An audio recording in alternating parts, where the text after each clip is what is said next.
Et donc nous voilà à Tours avec le soleil dans les yeux, le vent dans les cheveux, sous la casquette de ce bâtiment qu'on appelle le Vinci, où se tient le Japan Tour Festival, une chouette convention de province qu'on va aller explorer tout de suite.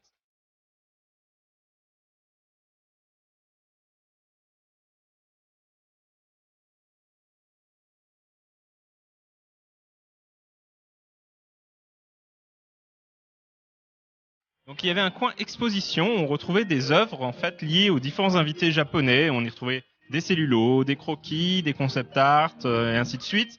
Donc là, par exemple, derrière moi, on peut voir le coin dédié à Murata, qui est un character designer, surtout connu en France pour son travail, notamment sur Last Exile ou Blue Submarine No. 6. トゥールフェスティバルの運営の方々が、日本に3人ほどやってきて、それで僕は日本で東京でお会いしました。その時に、こういうポスターの絵を描いてくれないかという依頼が直接そこであって、すぐに開拓しました。L'autre invitée d'honneur du festival, c'était Madame Takada Akemi, qui est bien évidemment la character designer d'œuvres aussi célèbres que Urusei Yatsura, alias Lamu, Maison Ikoku, Kimagure Orange Road, Creamy, et ainsi de suite. Et donc, encore une fois, on retrouvait de très très belles illustrations de cette grande dame.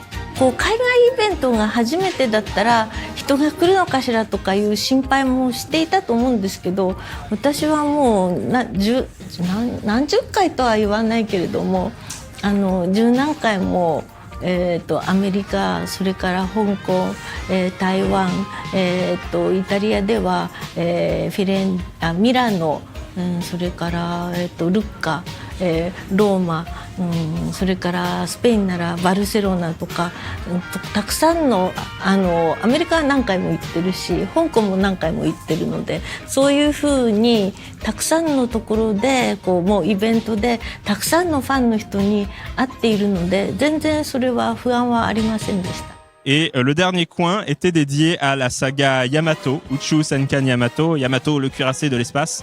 Et là, malheureusement, les deux invités, Monsieur Kobayashi et Monsieur Nishizaki, n'ont finalement pas pu venir. Donc voilà, c'était très dommage pour les visiteurs qui les attendaient avec impatience. La conférence a quand même pu avoir lieu avec Monsieur Nishizaki notamment, mais c'était par Skype, sachant qu'avec le décalage horaire, pour les Japonais, il était 1h30 du matin. Donc c'était un peu sportif, mais quand même, bel effort et ça a permis de faire une belle conférence. Moi, l'une des choses que je préfère au Japan Tour Festival, c'est ce petit coin là, juste devant la baie vitrée, où on peut voir des artistes au travail qui réalisent des œuvres en live, des grandes peintures. C'est super impressionnant et vraiment, c'est un régal. Toute une salle était dédiée à la saga One Piece, avec toute une collection, en fait, qui est la collection d'un fan, qui a réuni des dioramas, des figurines, des reproductions de planches de manga, des documents de travail, de la série télévisée. Bref, que dire sinon que c'est un véritable trésor.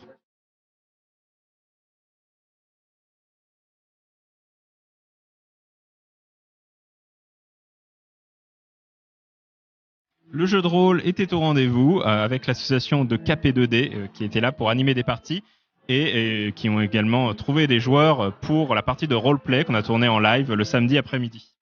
Japan Tour Festival, malgré son nom, ce n'est pas que le Japon. Évidemment, l'animation japonaise et le Japon traditionnel tiennent une grande place dans la convention. Mais on a aussi évidemment tous les stands amateurs avec de la web-série, avec du jeu vidéo indépendant, des associations qui vont proposer du steampunk ou des arts and crafts. On a aussi évidemment beaucoup de cosplay. Enfin bref, tout ce qu'on peut espérer d'une convention est réuni ici au Vinci. Et donc voilà, j'espère que vous avez aimé ce petit tour au Japan Tour. C'est chaque printemps maintenant, ça fait déjà plusieurs années de suite. Et c'est vraiment une convention sympa si vous êtes dans les parages.